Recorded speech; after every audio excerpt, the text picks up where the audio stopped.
नमस्कार, मैं हूं नगमा और आप देख रहे हैं पांच की बात में सबसे पहले इस वक्त की बड़ी खबर जो कतर से आ रही है। खबर यह है कि कतर में 8 भारतीयों को फांसी की सजा दी गई है।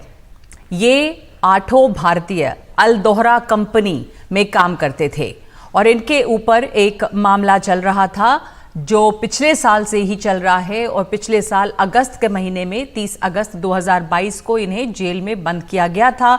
इन 8 कर्मचारियों जो अल दोहरा कंपनी के कर्मचारी हैं उन्हें अब फांसी की सजा दी गई है। इसकी वजह अभी साफ नहीं है। अगस्त 2022 से कतर की जेल में ये लोग बंद थे और ये 8 लोग पहले भारतीय नौसेना में रह चुके हैं। तो ये भारतीय नौसेना के 8 पूर्व अधिकारी हैं जो कतर की जेल में पिछले 1 साल से ज्यादा से बंद रहे। इन पूर्व अधिकारियों पर जासूसी का आरोप लगाया गया है। इन रिटायर्ड नौसैनिकों को कतर के गृह मंत्रालय ने बंदी बनाया था। 30 अगस्त 2022 को इन्हें जेल में डाला गया था। ये जो 8 भारतीय हैं जिन्हें इस समय फांसी की सजा सुनाई गई है, ये पूर्व नौसेना अफसर हैं जिन पर जासूसी का आरोप लगाया गया है। पकड़े गए जो भारतीय अधिकारी हैं उनमें हैं उनके नाम इस तरह हैं: Captain Navtej Singh Gill, Captain Birendra Kumar Verma, Captain Saurabh Vashisht, Commander Amit Nagpal, Commander Purnendu Tiwari, Commander Sugunakar Pakala, Commander Sanjeev Gupta और नाविक राकेश। तो ये 8 लोग हैं जिनके ऊपर इस समय आरोप जो चला था पिछले 1 साल से और अब उन्हें फांसी की सज़ा सुनाई गई है। हमारे साथ जुड़े हैं हमारे सहयोगी और editor political affairs Uma Shankar Singh. अब इस पर विदेश मंत्रालय का क्या कहना है उमा? क्या इसमें किसी तरह की अब दखल अंदाजी की गुंजाइश है या कतर का कानून अपना काम करेगा? 1 साल से ये मामला चल रहा है। पहले भी इस पर विदेश मंत्रालय के प्रवक्ता का बयान आया है कि कानून अपना काम करेगा, पर क्या इस वक्त अब उम्मीद हो सकती है परिवारों के लिए? जी देखिए, विदेश मंत्रालय की तरफ से जो बयान दिया गया उसमें साफ तौर पे ये कहा गया है कि फैसले का अध्ययन किया जाएगा और उसके बाद जो कानूनी रास्ता है वो अख्तियार किया जाएगा और 8 भारतीयों को जो काउंसलर सेवा या फिर जो लीगल असिस्टेंस है वो प्रोवाइड कराया जाएगा और इस मामले को कतर की अथॉरिटी के साथ भी उठाया जाएगा। लेकिन ये मामला, जैसा कि आपने भी कहा, कि कतर का जो कानून है काफ़ी सख्त है और ऐसे में जब इन भारतीयों पर जासूसी का आरोप लगा है और वो भी इजराइल के लिए जासूसी का आरोप लगाया गया है तो मामला और ज़्यादा गंभीर हो जाता है। मौजूदा परिस्थितियों में जब कतर भी एक निर्णायक और एक प्रभावी भूमिका में है, जब हमास और इजराइल के बीच जंग चल रही है और ये जो कंपनी थी अल दोहरा कंपनी जो कि टेक्नोलॉजी के क्षेत्र में काम करती है, कई गंभीर और संवेदनशील प्रोजेक्ट पे वो काम कर रही है। जिस प्रोजेक्ट पे भारतीय 8 काम कर रहे थे वो इटली बेस्ड टेक्नोलॉजी के आधार पे सबमरीन बनाने का प्रोजेक्ट था और इसी दौरान आरोप लगाया गया कि वो जासूसी कर रहे थे और ये भी दावा किया गया है कतर की अथॉरिटी की तरफ से, जिस तरह की वहाँ से मीडिया रिपोर्ट आई है कि इन भारतीयों के खिलाफ जो इलेक्ट्रॉनिक सबूत हैं वो उनके पास हैं और इसी आधार पर ये फैसला सुनाया गया है। अब चुनौती बढ़ गई है विदेश मंत्रालय के लिए। हालांकि पहले भी कोशिश की जाती रही है कतर की अथॉरिटीज़ के साथ इस मामले को उठाकर इन भारतीयों की वहाँ से सुरक्षित रिहाई की, लेकिन वो संभव नहीं हो पाया है। लेकिन अब देखना है कि जब फैसला आ गया है और विदेश मंत्रालय ने अपनी तरफ से बयान दिया है और कहा है कि हर संभव कोशिश जो है वो की जाएगी, तो क्या कतर की अथॉरिटी जो है इस बाबत भारत की सुनवाई पर कान धरती है या फिर जो फैसला अभी सुनाया गया है या उसको लागू करने की दिशा में बढ़ती है, एक देखने की बात होगी। लेकिन भारत अपनी तरफ से पूरी कोशिश करेगा कि इन भारतीयों को वापस छुड़ा कर लाया जाए। क्या ये मुमकिन हो पाएगा? इस वक्त ये बड़ा सवाल है। धन्यवाद आपका उमा शंकर सिंह। विदेश मंत्रालय का जो बयान आया है वो एक बार फिर से बता दें। विदेश मंत्रालय का कहना है कि कतर के फैसले की शुरुआती जानकारी मिली है, 8 भारतीयों को मौत की सज़ा की जानकारी मिली है और इस फैसले से हम हैरान हैं। पूरे जजमेंट का इंतज़ार है, परिवार के संपर्क में है, लीगल टीम के संपर्क में है, कानूनी विकल्पों को देख रहे हैं और हर तरह की कानूनी मदद जारी रहेगी। तो ये इस वक्त कहना है भारतीय विदेश मंत्रालय का। हमारे साथ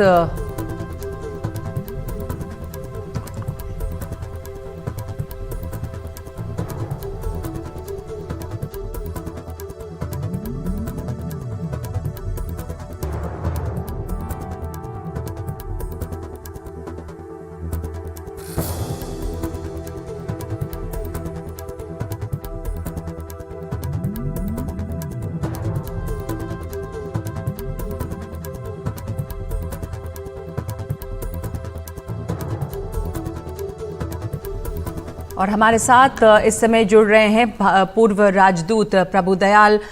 इस समय जो कतर से खबर आई है वो कितनी शॉकिंग है? क्या गुंजाइश रह जाती है इसमें अब भारत सरकार, विदेश मंत्रालय की? ये मामला 1 साल से करीब ज़्यादा से चल रहा है।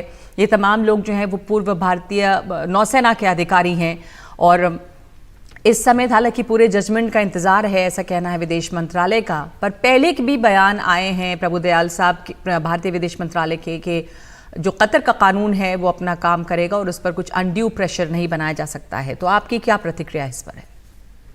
नगमा जी, अनड्यू प्रेशर नहीं, लेकिन पूरा प्रेशर हमको लगाना है कतर की सरकार पर, क्योंकि इनको बेचारों को फंसाया गया है। देखिए, ये बहुत डिस्टिंग्विश्ड ऑफिसर्स हैं, रिटायर्ड ऑफिसर्स भारतीय नेवी के, और ये कतर में एक प्राइवेट कंपनी के लिए काम कर रहे थे। और वो कंपनी कतर की जो मिलिट्री है उसके लोगों को ट्रेन करते हैं। तो इनको एक फर्जी बिल्कुल इन पे आरोप लगाए गए और इनको स्पाइंग के जुर्म में बंद कर दिया गया। 1 साल से ये जो 8 लोग हैं सॉलिटरी कंफाइनमेंट में थे, बेल पे भी नहीं रिहा हो रहे थे। और मुझे लगता है कि इसमें पाकिस्तान की आईएसआई इन्वॉल्व है, क्योंकि पाकिस्तान की आईएसआई कतरी इंटेलिजेंस से बहुत संपर्क बना के रखती है। हमने देखा था कि तालिबान के साथ जो बातचीत होती थी, जो पाकिस्तान कराता था तालिबान और अमेरिका के बीच में जो टॉक्स हो रही थी, वो कतर में हो रही थी, दोहा टॉक्स। तो ये पाकिस्तान की आईएसआई कतर की इंटेलिजेंस से बहुत क्लोजली इन्वॉल्व रहती है। और मुझे ये शंका है कि इसमें आईएसआई का हाथ है इन पे। लेकिन फिर भारत, जी बिल्कुल, आप कह रहे हैं कि हो सकता है कि आईएसआई का हाथ हो, क्योंकि वहां पे दोहा टॉक्स हुए थे। तो हम देख रहे हैं कि जो पाकिस्तान की इंटेलिजेंस सर्विस है और जो कतरी इंटेलिजेंस है वो काफ़ी नज़दीक इस पे काम करती है। पर भारत सरकार और कतर की जो सरकार है उसके बीच के रिश्ते क्या हैं? क्योंकि मोदी सरकार ने काफ़ी ज़्यादा इस संबंध पे इन्वेस्ट किया है, इंडिया कतर रिलेशनशिप में। और हमारे एक्सटर्नल अफेयर्स मिनिस्टर और साथ साथ नेशनल सिक्योरिटी एडवाइज़र, इन दोनों ने कई दफ़ा कतर का दौरा किया है पिछले कुछ सालों में। तो ये उम्मीद बनती है कि आपके रिश्ते अच्छे हुए हैं, बेहतर हैं, दोस्ताना हैं, तो क्या इसका कोई असर इस पर पड़ेगा?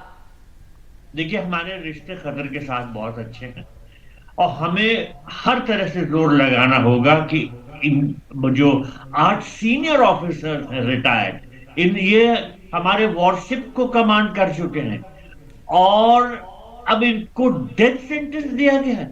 ये बिल्कुल फेक सेंटेंस है, इनके ऊपर जो चार्जेस हैं बिल्कुल फेक हैं और इनको रिहा कराना बहुत जरूरी है। नहीं तो देखिए, जो रिश्ते हैं दोनों देशों के, इन पे बहुत नेगेटिव असर पड़ेगा। हमें कतर को समझाना है कि इनको रिहा करें और इनको वापस इंडिया भेजें।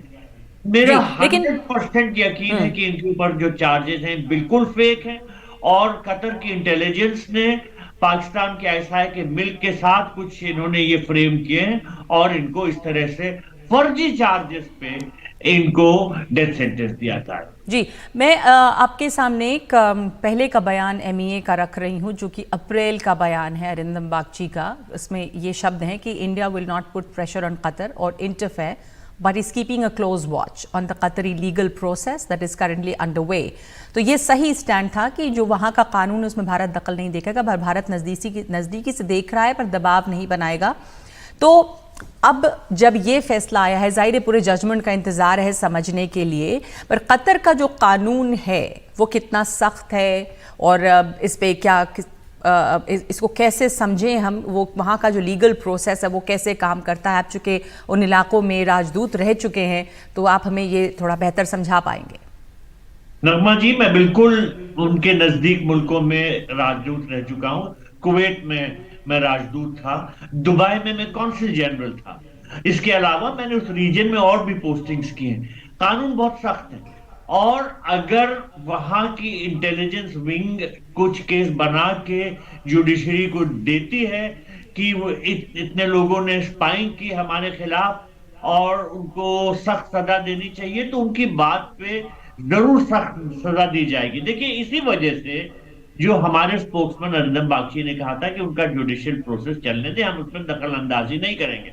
अब तो वो जुडिशियल प्रोसेस पूरा हो गया है, अब हम उनके जुडिशियल प्रोसेस में दखल अंदाजी नहीं कर रहे हैं। हम सिर्फ कतर से ये कहेंगे, हमको ये कहना चाहिए कि ये जो हमारे लोग हैं इनको आप रिहा कीजिए, क्योंकि मेरा यकीन है और भारत सरकार का भी ये यकीन है कि इन पे जो भी चार्जेस लगाए गए हैं ये बिल्कुल फॉल्स है।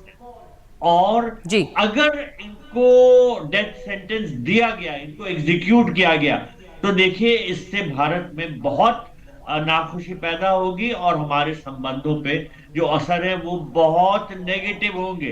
तो इसलिए ये बहुत जरूरी है कि हमें हर तरह से जोर लगाना चाहिए कतर पे, कतर को समझाना चाहिए कि देखिए ये जो चार्जेस हैं हमारे साथ डिस्कस कीजिए, ये बिल्कुल फेक है, और इन 8 सीनियर एक्स नेवी ऑफिसर्स को आप रिहा कीजिए। हमको हर तरह से दबाव लगाना। जी, आप कह रहे हैं कि बहुत बड़ा मामला है ये और इसमें हर तरह के दबाव की, कूटनीति की ज़रूरत है कि कतर को ये समझाया जाए। हमारे सीनियर नेवी ऑफिसर्स हैं और इस वक्त जो ये वहाँ से फैसला आया है, खबर आई है कि इन्हें फांसी की सज़ा दी गई है, वो बहुत ही ज़्यादा परेशान करने वाली खबर है। भारतीय सरकार ने, ये MEA ने ये आश्वासन दिया है परिवार को कि वो हर मुमकिन कोशिश करेंगे, पर इस समय जो 8 भारतीयों को कतर में फांसी की सज़ा दी गई है वो सारे पूर्व भारतीय नौसेना के अधिकारी हैं, उनमें से काफ़ी जो हैं वो सीनियर अधिकारी हैं। इसलिए इस समय अब ये देखना होगा कि भारत और कतर के बीच जो अच्छे संबंध हैं, जो दोस्ताना संबंध हैं, भारत ने इस संबंध को बेहतर करने में काफ़ी निवेश किया है, तो वो इस समय क्या कैसे काम आते हैं। बहुत शुक्रिया आपका एम्बेसडर प्रभु दयाल हमारे साथ जुड़ने के लिए इस मुद्दे पर। धन्यवाद। अगली खबर, राजस्थान के चीफ मिनिस्टर अशोक गहलोत के बेटे वैभव गहलोत को समन भेजा गया है ईडी की तरफ से। ये फेमा के केस में वैभव गहलोत को ईडी का समन दिया गया है। शुक्रवार को दिल्ली उन्हें ईडी के दफ्तर में बुलाया गया है और फॉरेन डायरेक्ट इन्वेस्टमेंट में अनियमितताओं को लेकर 2020 में ये केस दर्ज हुआ है उनके ऊपर। केंद्रीय जांच एजेंसियों पर बरसते हुए अशोक गहलोत ने कहा है कि केंद्रीय जांच एजेंसियों की साख ही नहीं बची है। केंद्रीय जांच एजेंसियों ने पूरे देश में आतंक मचा रखा है। बिना नोटिस के प्रदेश कांग्रेस अध्यक्ष पर छापा जो है वो ईडी का दुरुपयोग है और ये बीजेपी के खिलाफ जाएगा।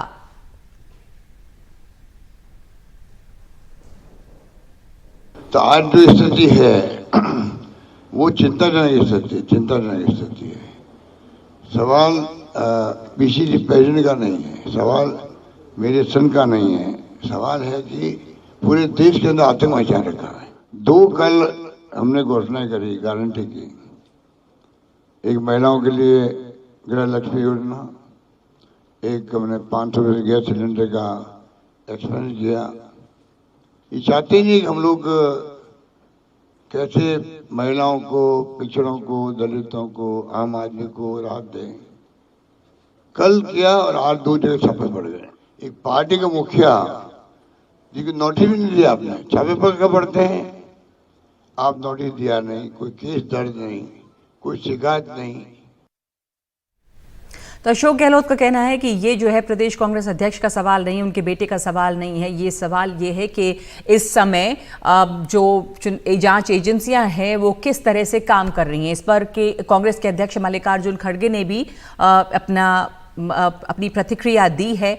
उन्होंने पोस्ट किया है कि वैभव गहलोत को ईडी समन भेजे जाने पर जो उनकी प्रतिक्रिया है वो ये है कि चुनाव आते ही ईडी, सीबीआई, आईटी आदि भाजपा के असली पन्ना प्रमुख बन जाते हैं। राजस्थान में अपनी निश्चित हार को देखते हुए भारतीय जनता पार्टी ने चला अपना आखिरी दांव। ईडी ने छत्तीसगढ़ के बाद राजस्थान में भी विधानसभा चुनाव अभियान में उतरते हुए कांग्रेसी नेताओं के खिलाफ कार्रवाई शुरू कर दी है। मोदी सरकार की तानाशाही लोकतंत्र के लिए घातक है। हम एजेंसियों के दुरुपयोग के खिलाफ लड़ते रहेंगे। जनता भाजपा को करारा जवाब देगी। और इस समय हमारे साथ जुड़ रही हैं हमारी सहयोगी हर्षा कुमारी सिंह। और सबसे पहले मैं हर्षा आपके पास आना चाहूंगी। हमारे साथ पैनल भी मौजूद है जिसमें हर्षवर्धन त्रिपाठी हैं, वरिष्ठ पत्रकार, शिवम त्यागी हैं, बीजेपी के प्रवक्ता, और स्वर्णिम चतुर्वेदी हैं, प्रवक्ता कांग्रेस। पर हर्षा, ये जो पूरा मामला है, अब चुनाव एकदम सर पे हैं और उसके पहले ये ईडी का रेड, जाहिर है कांग्रेस कह रही है कि ये ईडी जो है या जो जांच एजेंसियां हैं वो बीजेपी के लिए काम कर रही हैं पन्ना प्रमुख के तौर पे, ऐसा मल्लिकार्जुन खड़गे का कहना है। इस समय ये जो है, इससे किस तरह की राज्य में माहौल बदलता है? क्या बीजेपी के खिलाफ ये जाएगा? और ये पूरा मामला क्या है हर्षा? देखिए, आपको बता दें कि जो वैभव गहलोत से जुड़ा मामला है वो अलग है और जो गोविंद सिंह डोटासरा से जुड़ा मामला अलग है। वैभव गहलोत का जो मामला है वो फीमा का केस है और उसमें बताया जा रहा है कि मॉरिशस से कुछ पैसा कंपनी में आया था जिससे वैभव गहलोत एसोसिएटेड है।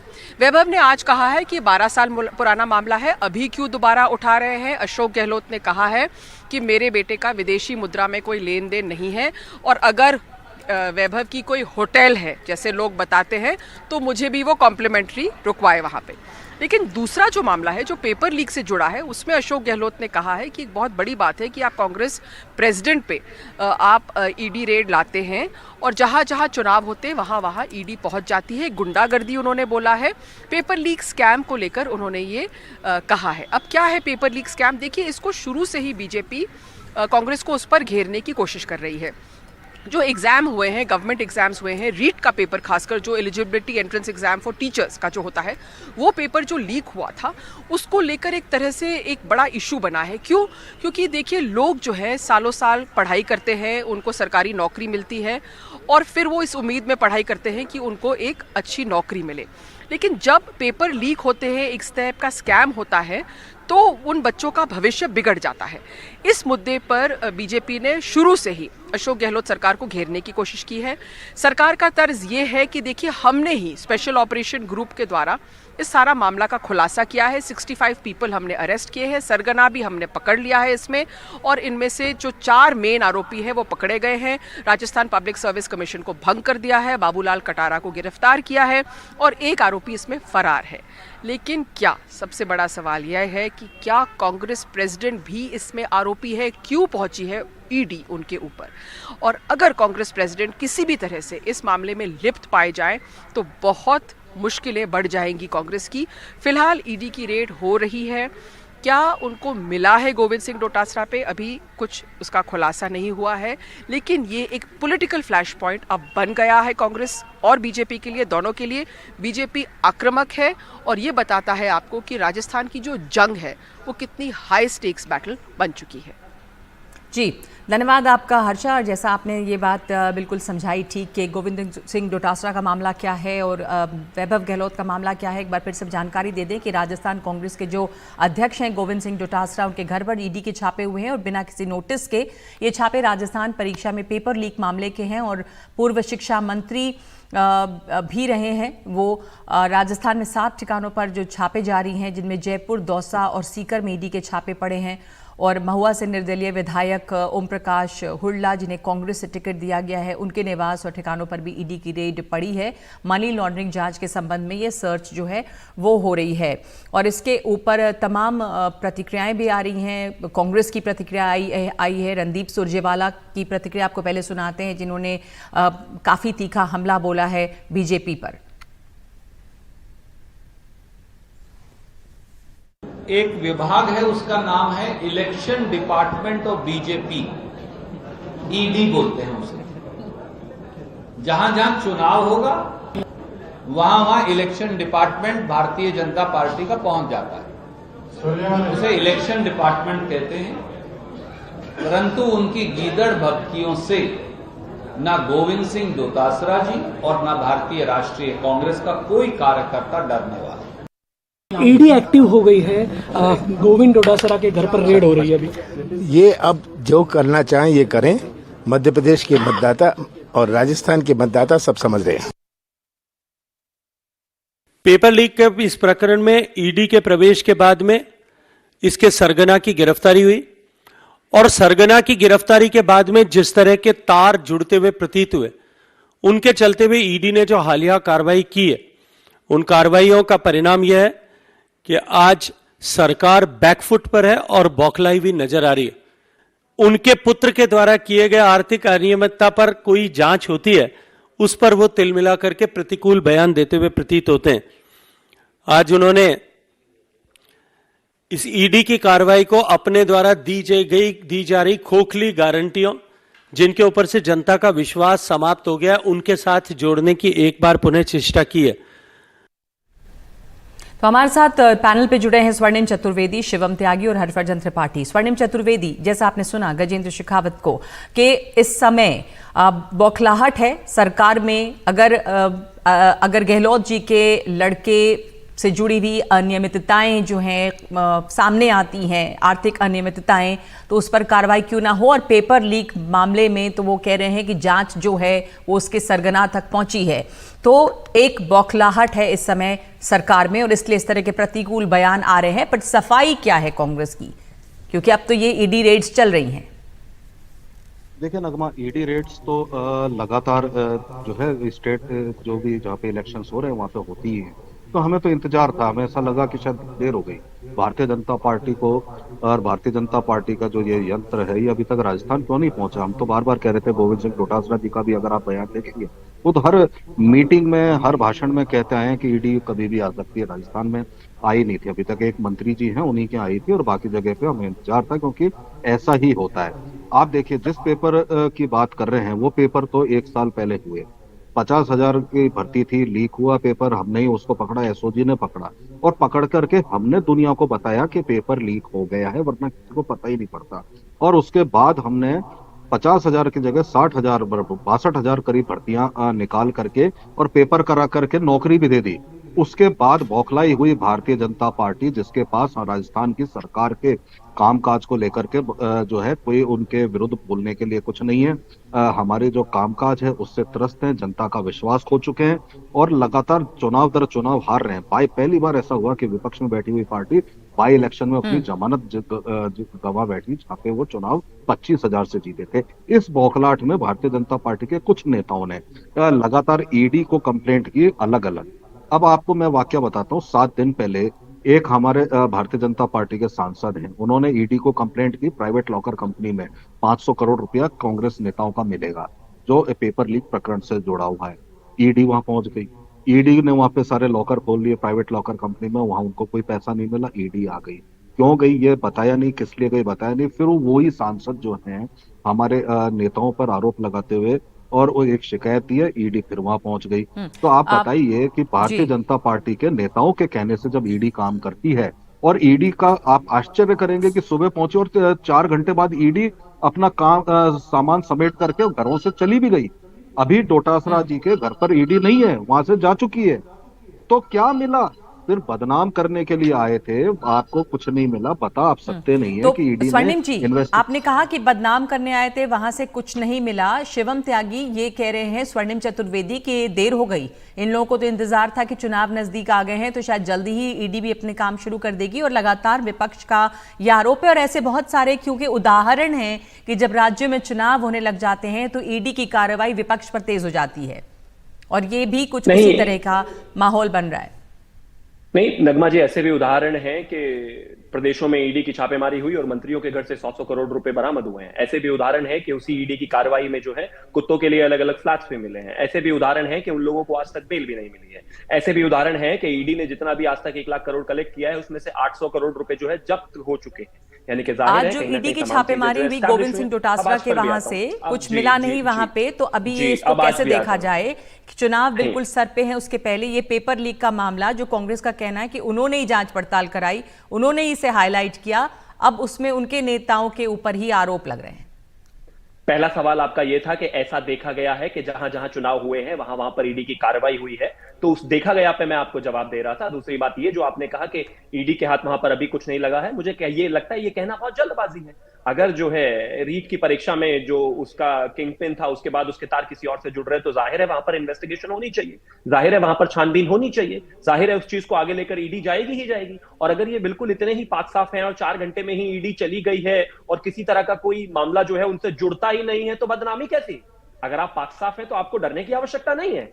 और अगर आप पाक साफ है तो मुझे लगता है आपको इतनी हाई तौबा करने की भी आवश्यकता नहीं है। तो मामला बहुत साफ है जहां तक बात कार्रवाई की ईडी की है और जहां तक बात चुनाव की है। चुनाव चलते रहेंगे, लेकिन कोई भी भ्रष्टाचारी, कोई भी घोटालेबाज, कोई भी जो पेपर लीक मामला है उसमें बचकर चला जाए, ऐसा नहीं होना चाहिए। और जहां तक अशोक गहलोत जी के बेटे का विषय है, मैं मानता हूं कि अगर उन्होंने कहा है कि वो लगातार कह रहे हैं कि 12 साल पहले भी मैं इस फेमा के चार्जेस पर जो है एक बार जवाब दे चुका हूं, मेरा मानना है कि अगर इसी तरह का कोई भी विषय, कोई भी चीज ईडी को मिलती है या कोई भी ट्रेल मिलती है या कोई भी जानकारी मिलती है तो उनको पूरा अधिकार है इन्वेस्टिगेट करने का।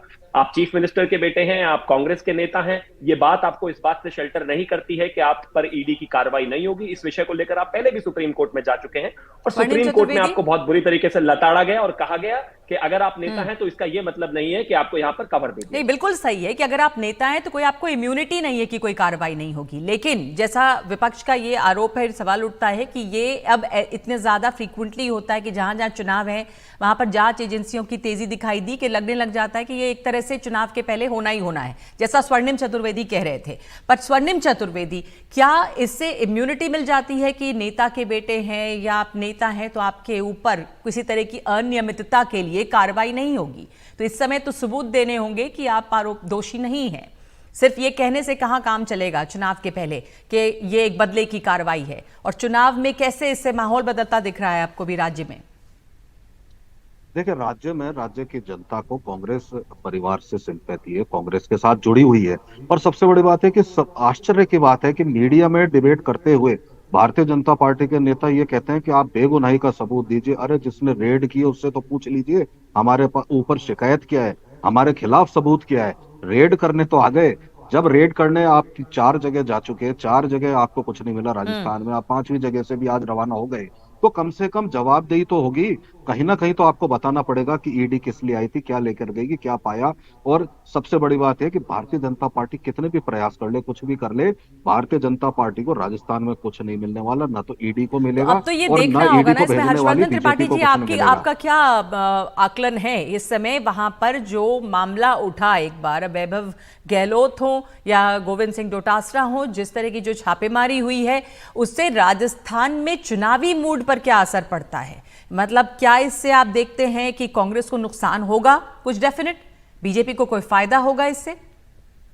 देखिए नगमा, मुझे नहीं लगता है कि किसी भी केंद्रीय एजेंसी के छापे से कोई चुनावी परिणाम बदलता है।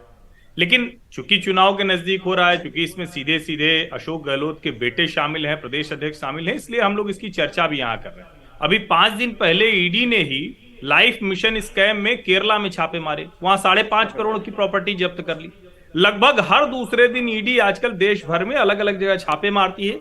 जिस दिन किसी नेता से जुड़ा हुआ मामला आता है उस दिन हम लोग मीडिया में इसकी चर्चा कर रहे होते हैं, लेकिन दूसरे ऐसे भ्रष्टाचार के मामले हो, अपराध के मामले हो, उस पर शायद वो चर्चा नहीं होती। अब जनता के मन में एक सवाल आता है, और देखिए ये आरोप तो भारतीय जनता पार्टी की सरकार पर लगेगा ही कि ठीक चुनाव के समय है तो पॉलिटिकल है, लेकिन जनता के मन में एक बात आती है कि नेता लोग, ये सारे लोग इस तरह की बेईमानी में फंसते क्यों हैं? और यही वो जिसको हम कहें कि एक ग्रे एरिया है, जिसका फायदा भारतीय जनता पार्टी और कांग्रेस दोनों उठाना चाहते हैं एक दूसरे पर आरोप लगाकर। मुझे लगता है कि इससे कोई चुनाव परिवर्तित होता है, कोई माहौल बदल जाएगा, ऐसा नहीं होगा। लेकिन हाँ, लेकिन अगर पहले से जनता के मन में भ्रष्टाचार का मुद्दा है तो जरूर थोड़ा सा और गाढ़ा होता है।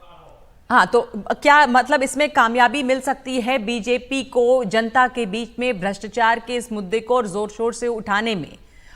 मतलब एंटी इनकम्बेंसी अगर गहलोत सरकार के खिलाफ हम माने और भ्रष्टाचार उसमें एक मुद्दा हो तो फिर इसको बल मिलता है, दिखता है आपको?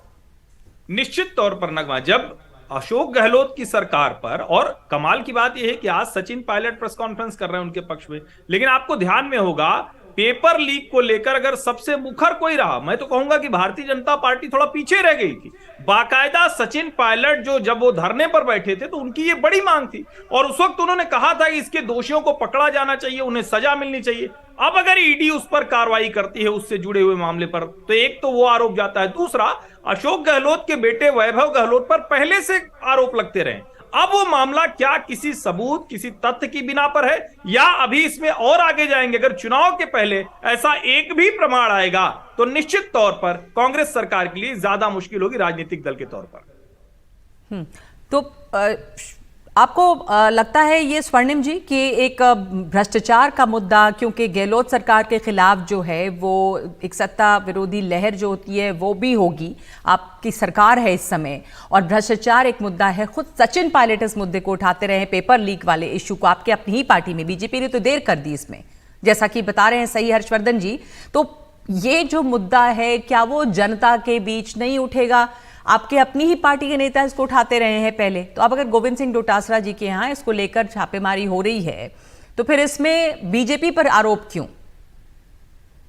देखिए, भारतीय जनता पार्टी के एक ऑर्गेनाइजेशन के रूप में उनके बिहेस्ट पे, उनके कहने से अगर जब सरकारी एजेंसियां काम करेंगी तो आरोप हम नहीं, पूरा देश लगा रहा है, जनता लगा रही है आरोप तो। और सबसे बड़ी बात यह है कि आप एक चीज बताइए कि आज मैंने देखा भारतीय जनता पार्टी के केंद्रीय मंत्री का भी बयान आपने सुनवाया था। भारतीय जनता पार्टी की जगह वो ईडी के प्रवक्ता के नाते और ईडी के बारे में बता रहे थे क्या कार्रवाई की है, उनको क्या मिला। लेकिन यहाँ राजस्थान में तो कुछ नहीं मिलता। क्यों? ईडी की 90% जो कार्रवाई करते हैं उसमें उन्हें कुछ कामयाबी नहीं मिलती है। क्यों? वहां पे क्लोजर रिपोर्ट उनको देनी पड़ती है। ये तो ईडी बता सकती है। हमारे शासन में तो ऐसा नहीं था। हमारे शासन में 98% केसों में चार्जशीट फाइल हुई थी।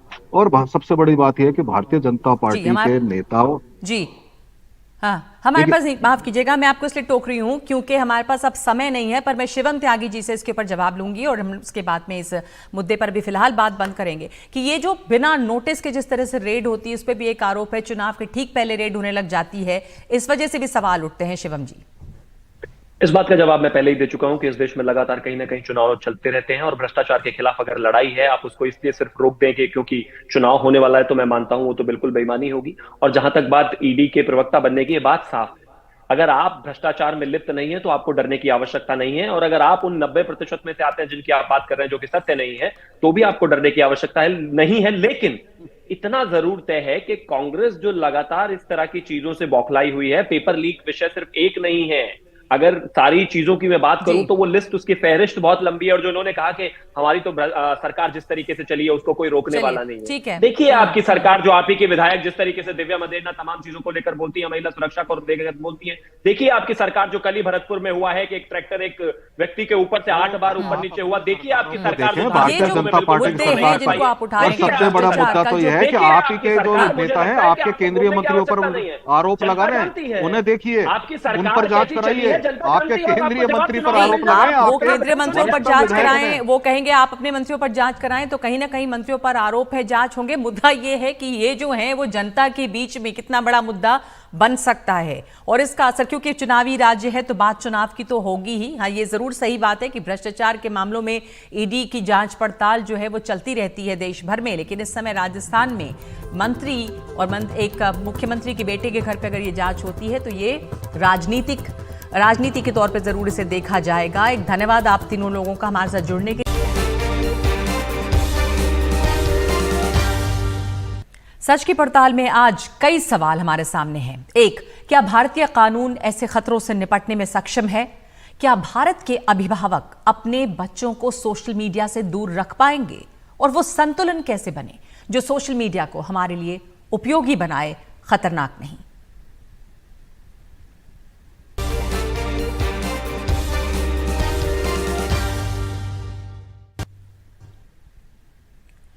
एथिक्स कमेटी ने टीएमसी सांसद महुआ मोइत्रा को समन किया है। कमेटी ने 31 अक्टूबर को महुआ मोइत्रा को बुलाया। टीएमसी सांसद महुआ मोइत्रा पर पैसा लेकर सवाल पूछने का गंभीर आरोप लगा है और इस मामले पर आज एथिक्स कमेटी ने सुनवाई की है। कमेटी ने आज शिकायतकर्ता बीजेपी सांसद निशिकांत दुबे और वकील जय अनंत दिहादराई का बयान दर्ज किया है। ये पहला मामला है जब किसी सांसद पर अपना लॉगिन आईडी और पासवर्ड किसी को देने का आरोप है। निशिकांत दुबे ने लोकसभा स्पीकर से शिकायत की थी, जिसके बाद यह मामला एथिक्स कमेटी के पास पहुंचा है।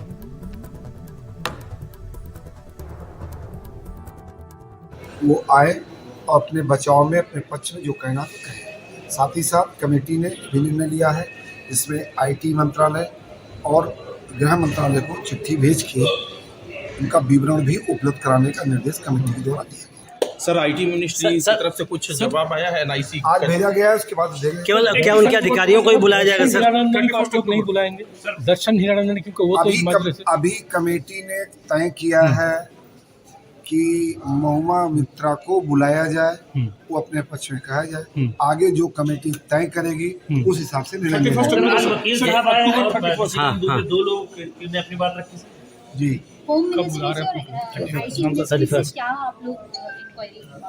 सर हम लोगों ने विवरण मंगवाया है और ये कमेटी का अपना विशेष अधिकार है, उसको डिस्क्लोज करना कमेटी के अनुमति होगा। मेरे सामने सभी नॉर्मल थे और सबों ने बहुत ही सम्मान और प्यार से प्रश्न पूछे और सभी प्रश्नों के जवाब अच्छे से दिए। दोबारा कब बुलाया जाएगा? ऐसा बताया कि जल्दी बुलाया जाएगा। उन्होंने कहा कि यदि आवश्यकता पड़ेगी तो आपको बुलाएंगे तो हम लोग जाएंगे। क्या महुआ मित्रा को भी सर आपके सामने बैठाया जाएगा, सबके साथ बैठाने के? ये तो कमेटी तय करेगी। एक सवाल, आपने आज एथिक्स कमेटी की पहली मीटिंग हो गई है, लेकिन आपके ऊपर पॉलिटिकल वेंडेटा, बीजेपी के ऊपर पॉलिटिकल वेंडेटा का आरोप महुआ मित्रा लगाती है, क्या कहेंगे? सर कैमरे की तरफ। जो कुछ भी मुझे कहना था इस बारे में, अभी असली विषय क्या है जी, बीच में कि जो सांसद के ऊपर आरोप लगे उसके लिए एथिक्स कमेटी बात कर रही है। अभी विषय ये है कि वो जो पॉइंट है वो हम सही उनके ऊपर चार्ज लगा रहे हैं या गलत चार्ज लगा रहे हैं, ये एथिक्स कमेटी तय करेगा। सर आपने भी बोला कि क्या कहते हैं, सवाल ये है कि चोर कौन है? सवाल ये है कि चोर महुआ है या नहीं है, चोर कौन है नहीं है, मैं तो स्पेसिफिक नाम लेके कर रहा हूँ कि चोर महुआ है या नहीं है, उसका फैसला एथिक्स कमेटी करेगी। कुछ नहीं कहना चाहेंगे। जो भी मेरे से पूछा गया था वो मैंने सच कमेटी के सामने मैंने पेश कर दिया, उसके अतिरिक्त मैं और कुछ नहीं कहना चाहता हूँ। क्योंकि आपको 2 बार बुलाया गया, अंदर एक बार दोबारा से बाहर भेजा गया, नहीं कोई डिस्प्यूट नहीं हो रहा था। सब जितने भी मेंबर्स थे उन्होंने मेरे से बहुत अच्छे से और कॉर्डियली मेरे से सवाल पूछे। जो कुछ भी मेरे से पूछा गया उसका मैंने आंसर मैंने दे दिया, उसके बियॉन्ड कुछ नहीं हुआ। लगातार ये बात कही है कि जो एलिगेशन आपने लगाए हैं उनके ऊपर या उन्होंने आपके ऊपर लगाए हैं, फिर एक दूसरे को जानते हो आप लोगों ने एलिगेशन लगाए हैं। I have no comment to that, no comment, thank you. Next आपको कुछ बताया कि नेक्स्ट टाइम आपको बुलाया जाएगा दोबारा? नहीं सर, नहीं बताया। आपको दोनों को सामने बिठाकर आज क्वेश्चन नहीं, मैं कमेटी के बारे में नहीं बोल सकता, वो अलाउड नहीं है, तो मैं और कुछ नहीं कहना चाहूँगा। Thank you.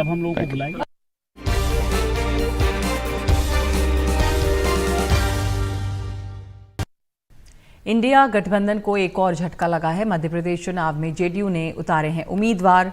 मध्य प्रदेश की 5 सीटों पर जेडीयू ने अपने उम्मीदवार उतारे हैं, जिसमें पिछोर, राजनगर, विजय राघवगढ़ और थांदला पेटलावद सीट है। इस पे उम्मीदवारों की घोषणा की गई है।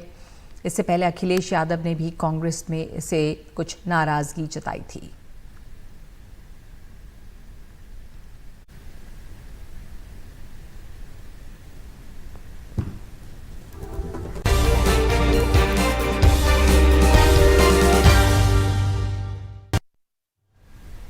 इजरायल और हमास के बीच जारी जंग के 20 दिन हो गए हैं और इस बीच अमेरिकी राष्ट्रपति जो बाइडेन का आज एक बड़ा बयान सामने आया है, जिसको एक नया मोड़ देता है। जो बाइडेन ने कहा है कि इजरायल हमास के बीच जंग की एक वजह यह भी हो सकती है कि Bharat middle east economic corridor की जो बात हुई, ये उसमें रुकावट डालने की कोशिश हो सकती है और इसकी एक वजह हो सकती है ये इकोनॉमिक कॉरिडोर। हालांकि उन्होंने कहा कि ये सिर्फ मेरा अनुमान है। Bharat middle east economic corridor का ऐलान भारत में आयोजित G20 सम्मेलन के दौरान किया गया था। इजरायल ने भी इस कॉरिडोर को काफ़ी अहम बताया था, हालांकि उसकी इसमें कोई सक्रिय भूमिका नहीं है।